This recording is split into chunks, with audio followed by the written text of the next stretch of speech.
Believe it or not, winning basketball games is not the most important thing to the Sacramento Kings this season. There's something far more essential if Doug Christie and Scott Perry want to change the culture here in Sacramento. I'll explain what that is right here on Locked On Kings. You are Locked On Kings, your daily Sacramento Kings podcast, part of the Locked On Podcast Network, your team every day. And now, ladies and gentlemen, it is that time for another episode of Locked On Kings.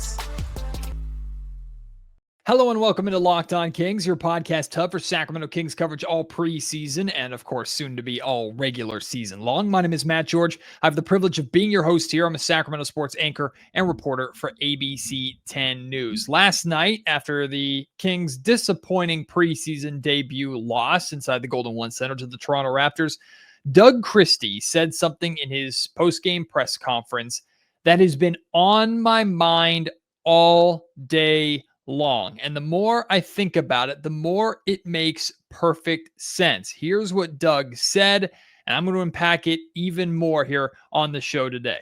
There's two games every night. There's the game and there's the fight. So we got 164 games, okay? Every night we going to win one of them. If we win both, we doing something. Tonight we lost them both. And I said, let that be the last time that we always gonna win a fight. And unfortunately, and most people go, well, the last team came in. No, because we do it together. It's all of us. They came back and threw some punches, but it is a group effort from one to the end of the bench. And all the coaches and everybody on the staff and it's everybody. So unfortunately, we lost both of the games tonight.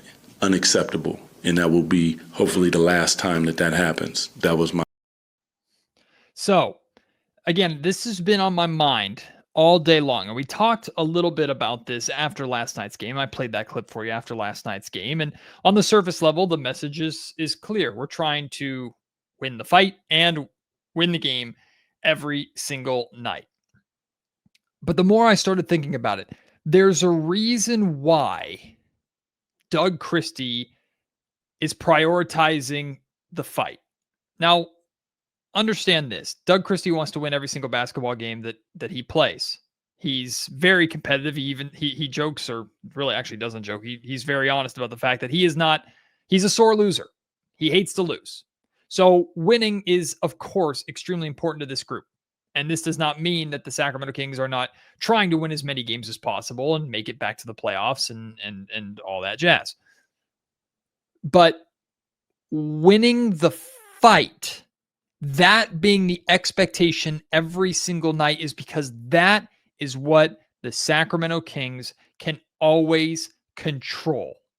And the fight is more internal than it is external. Make no mistake about it. The Toronto Raptors, or tomorrow night, the Portland Trailblazers, or any of the other 29 teams in the NBA, they are the opponent. They are the adversary. But winning the fight is more internal for the Sacramento Kings. It's more about the Kings fighting themselves than it is an actual external fight with the opposing team, right? Because the fight is the culture.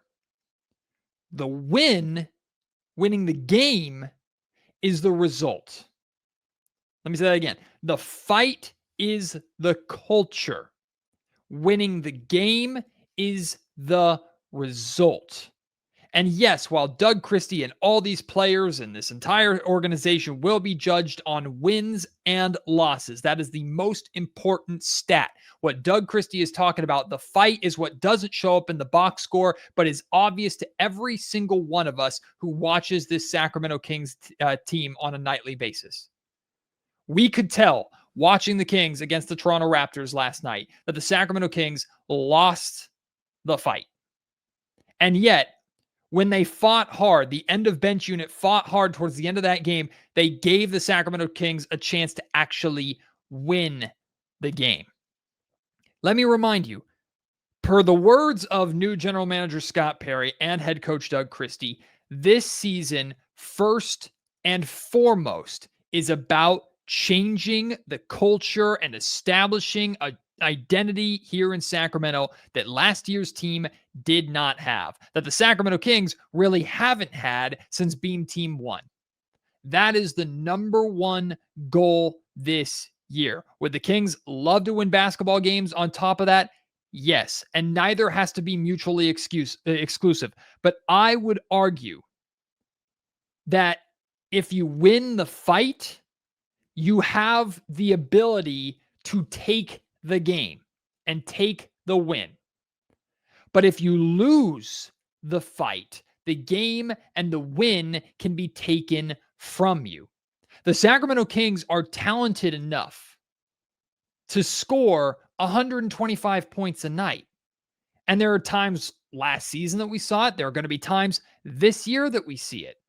And yet the game can still be taken from them because defensively, they are also giving up 125 or more points. And towards the end of the game, when it's winning time, the team that wins the fight is going to be the one that kind of dictates how that game ends.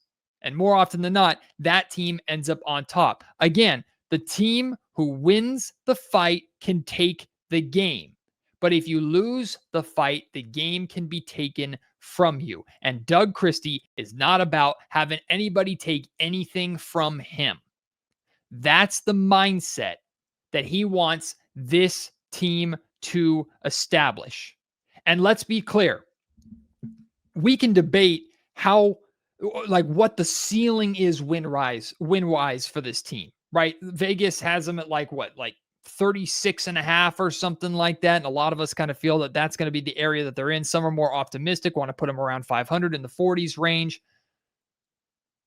But if this roster from the top to the bottom, if it can become second nature for this team to be physical, to not be pushed around, and to actually do the pushing themselves, to impact the game, affect the game, muddy the game up, whatever they have to do to impose themselves on the game and on their opponent, if that can become second nature, if that can become the identity of this team, what we know them for, what we expect from them on a nightly basis, what we don't have to talk about anymore because it's just that good or just that much of a standard, then that raises the ceiling of how many games this team can win and how far this team can go higher than any realistic ceiling that we could put on this team right now.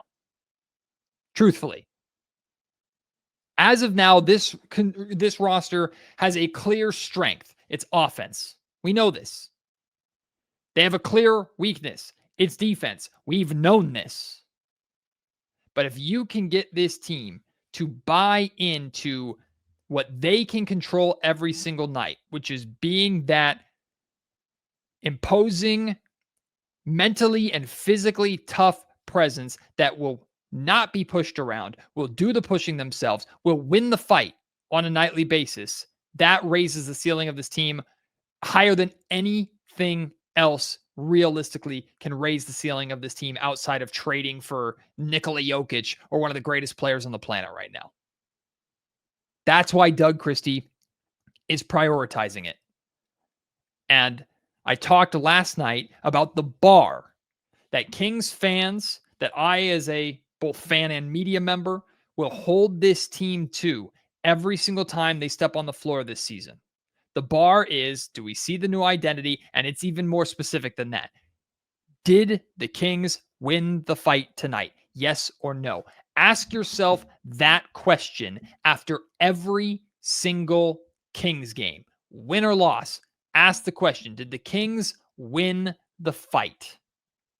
If it's not yes every single night, and it's not going to be, as much as Doug Christie wants to say that's hopefully the last time it happens, it's not going to be. We know this.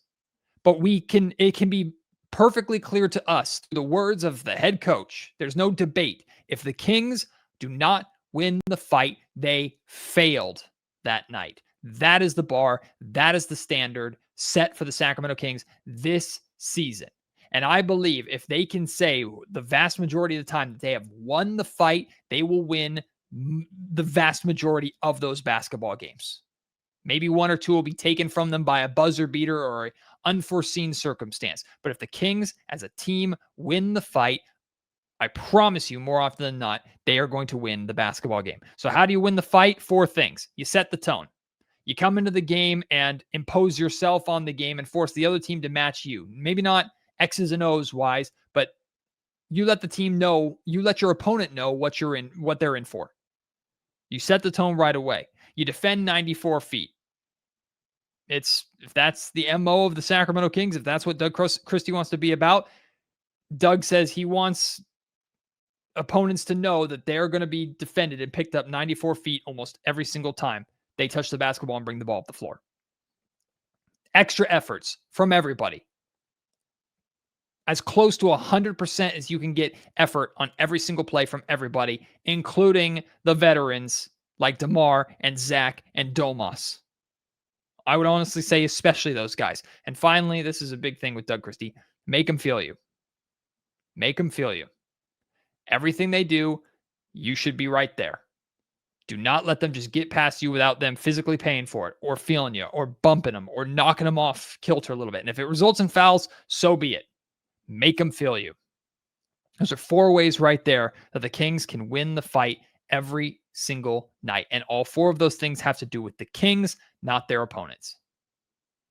That is the most important thing for the Kings this season.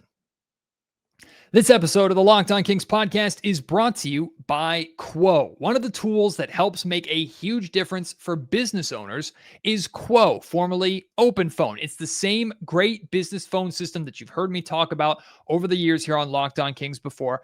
It just has a new name, and here's why it matters. Every missed call is money left on the table. When every customer conversation counts, you need a phone system that keeps you connected 24/7. Quo is the #1 business phone system that streamlines customer communications. It works right through an app on your phone or on your computer, so no more carrying 2 phones or relying on a landline. Quo is great. It helps you collaborate with your team on calls and texts. There's a shared inbox, so no customer gets left hanging. They have a built-in AI agent that is a game changer. It can answer after-hour calls, capture leads, and keep businesses moving even when you are off the clock. And whether you're a solo operator juggling everything or you're part of a larger team, Quo makes it easy to stay responsive and professional. See why over 90,000 businesses trust Quo, formerly OpenPhone. Get started free and get 20% off your first 6 months at Quo. That's QUO.com/LockedOnNBA. And if you've got existing numbers with another service, don't worry. Quo will port them over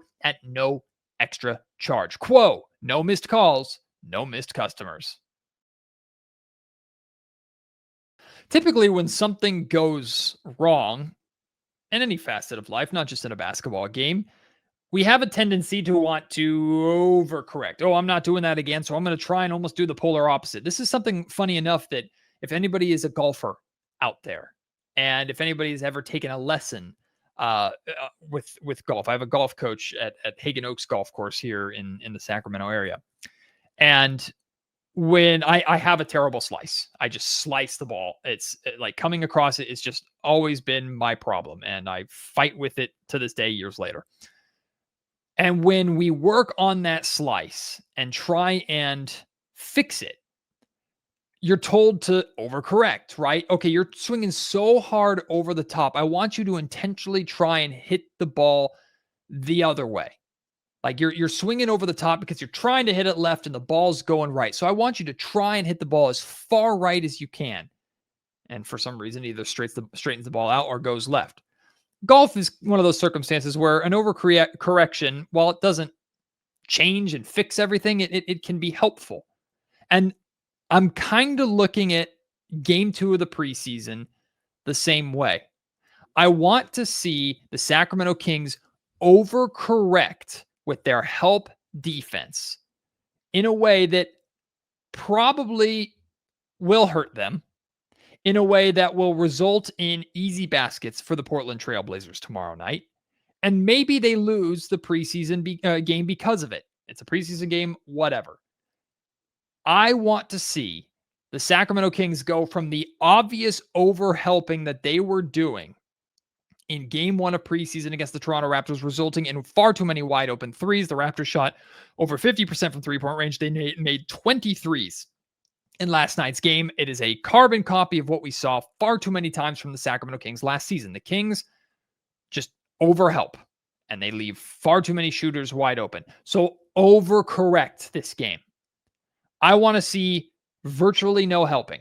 If there's a screen, okay, you switch on the screen, things of that nature. And maybe like you help in obvious scenarios when needed. But for the most part, put everybody on an island. 5 games of one-on-one. Now, of course, that's not how basketball works. Opposing teams are going to move the ball around. But if DeMar DeRozan is guarding Shaedon Sharpe, I don't think he will, but let's just put it that way. Like whoever DeMar DeRozan's guarding, that is your man. That is your responsibility. Take pride in not getting beat. Dennis Schroeder, take pride in not getting beat by Scoot Henderson or whoever is playing. Take pride. Domantas Sabonis, take pride in not getting beat by DeAndre Ayton. Every single one of these guys on the floor, you will have your man, and your man is your responsibility. Now, this is an obvious overcorrection because this is not how team defense works. And the Sacramento Kings have little hope of being a team stacked with great individual defenders and more need to find a way to be a solid team defense if they want to make any kind of progress in that area this season. So then you might be saying, Matt, then why the heck are you pitching this? This sounds like a terrible idea. Because I want this on film. I want to see what this looks like so that we can find a happy medium, because the Kings are overcorrecting. And look, if you do this, and I don't think they're going to do this, I'm just saying what I would like to see. If you do this, guys are going to get exposed very quickly. And unfortunately, it might be the majority of your roster is getting exposed. It's not just going to be DeMar, as much as we like to focus on him. It's not just going to be Zach, as much as we like to focus on him. No, Schroeder is going to get broken down. Keegan might get broken down. Sabonis is going to get broken down. Malik Monk is going to get broken down. Keon Ellis might even be broken down.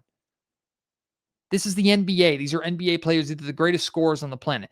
They're going to break you down at some point. But if you see an obvious turnstile on the defensive end that's clearly being targeted, and you leave him on an island and force him to kind of sink or swim and adapt, well, then we'll all get an idea of maybe where one of the leaks in the dam is coming from, and you can address that better, right? Like, I don't want it to be a hypothetical, there was a breakdown in this possession because did DeMar help too much or did Keegan help too much? Was it this guy or this guy? Like, take the guesswork out of it. Overcorrect. One-on-one, defend your man. If you get beat, it's probably going to result in a layup or an easy bucket, and everybody saw it and everybody knows where it came from. Then you get that 48-minute experiment, get it on film, and take 2 games where you overcorrected and where you overhelped and you didn't help at all, and find the happy medium between the two. And maybe Doug Christie and his coaching staff I know they're way smarter than me, but maybe they don't need to overcorrect in order to see the tweaks that they have to make to fix the obvious overhelping that the Kings did in game 1. Maybe they don't need this, but I personally would love to see it, because I think a lot of guys individually would struggle. And I think it would give us a better idea of specific instances, whether it's on the perimeter or like on the wing or wherever, that the breakdowns are happening, forcing the rotations and the over helping and open buckets. I have a feeling, genuinely, that the Sacramento Kings would play significantly better 3-point defense with this philosophy than with help defensive philosophies with where this team is at right now. That being said, their paint defense and interior defense would probably be really, really bad. And the Portland Trailblazers would probably get a lot of buckets at the rim. But hey, you got torched from the 3-point line. You've been torched from the 3-point line for the better part of a year. If you get beat on the inside, but hold the team to 30% from 3-point range, contest better on the perimeter, hey, to me, in a meaningless basketball game where now is the time to experiment, I'll take that. It'd be a really intriguing experiment that I would love to see for more of. A few things that a few other wish list items for me on this game versus the Blazers. I want to see Dennis Schroeder far more engaged and impactful than he was in that first game. I want to see the entire starting lineup be more impactful, right? It's what we talk about, winning the fight. I want to see this starting five impose themselves on the game. Assuming the starting five is playing, as of right now, there's nobody on the injury report, so there's no reason to believe the Kings won't roll out the same exact starting five. Impose yourselves on this game.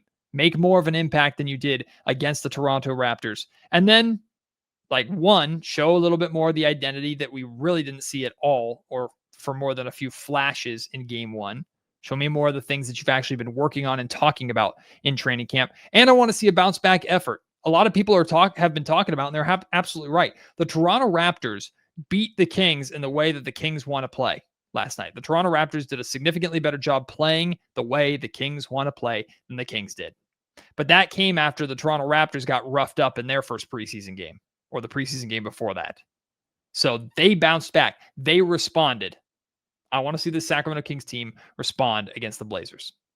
This episode of Locked On Kings is also brought to you by Prize Picks. My friends are back. Every day we make decisions, but on Prize Picks, being right can actually get you paid. Don't miss the excitement of this football season with Prize Picks, where it's good to be right. Playing Prize Picks is such a fun and simple way to add more excitement to football. You just pick more or less on player projections like Josh Allen's passing yards or Saquon Barkley rushing for a touchdown, and you're in the game. It's super quick. It's super easy. You can do it specific to just one game that you're watching very, very closely, or you can put a spread of picks out for a football Sunday and a spread of games, so you're always invested. It's also fun to follow other players in the app, and you can copy their lineups with one click, so you can be collaborative and work together with your friends or others who play Prize Picks. Plus, there's a great feature that protects you, helps you out. It's an injury reboot feature. If your player, let's say you pick, knock on wood,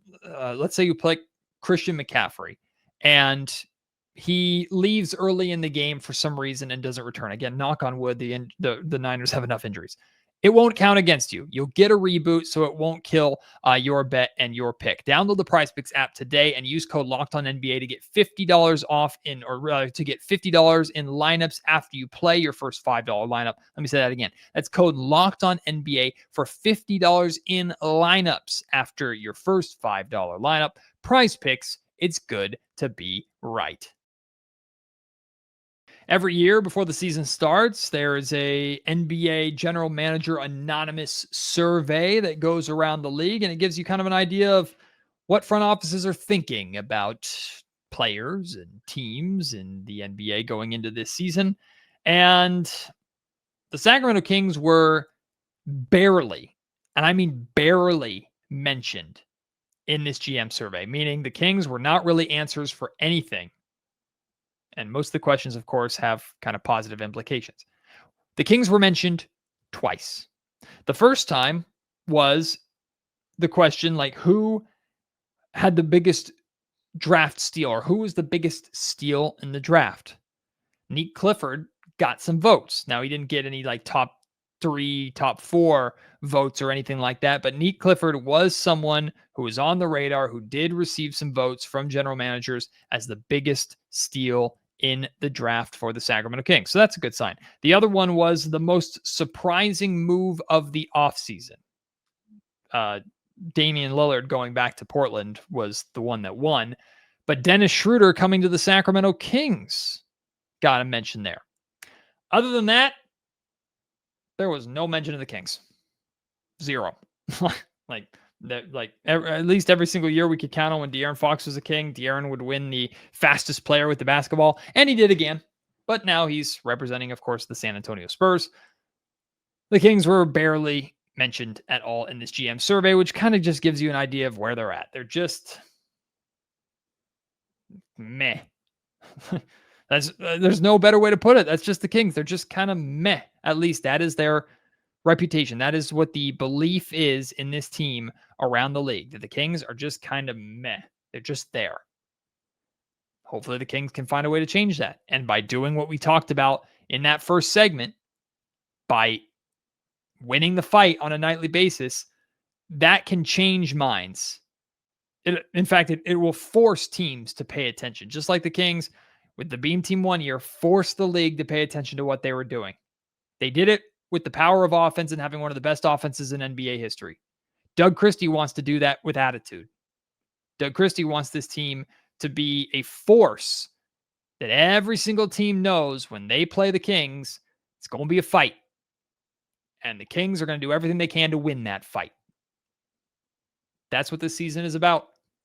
And every night, again, I'm going to be looking at it and judging the game based off that bar. And hopefully by the end of this season, regardless of who's on the roster or how many wins and losses the Sacramento Kings have, hopefully I can say the majority of the time, the Sacramento Kings won the fight.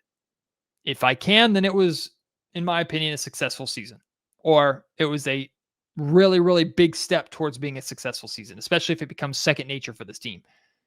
If not, then Doug Christie and Scott Perry have some work to do with this roster, maybe a complete roster overhaul to get a group in here that will win that fight on a nightly basis. I would love to hear your thoughts on this. You could be like, Matt, you're crazy. You always want to win the basketball game. Winning cures all. And it doesn't matter if you win because you won the fight or you win because you scored so many points or blah, blah, blah. If that's how you feel, let's talk about it. At Matt George Sack on Twitter. Email me, mattgeorgesports@gmail.com. Leave your thoughts in the YouTube comment section down below. Appreciate your support. As always, I will have a post-game podcast after the Kings-Blazers preseason game tomorrow. However, it will be delayed because I will be out shooting some high school football for ABC 10 Sports. It's Friday Night Football. I'll be out if you're in the Lincoln area, not Lincoln and Stockton, but Lincoln up toward like off of Highway 65. I will be at Lincoln High School for the Fighting Zebras taking on the Oakmont Vikings. So if you're at that game, you'll see me wandering the sidelines. Say hi, give me a wave. But after we're done with all the Friday Night Football stuff, I'll lock in, I'll watch the game, and I will have a podcast for you. So I'm looking forward to having you join me on that episode tomorrow night. Until then, my name is Matt George. You have been listening to the Locked On Kings podcast, part of the Locked On Podcast Network.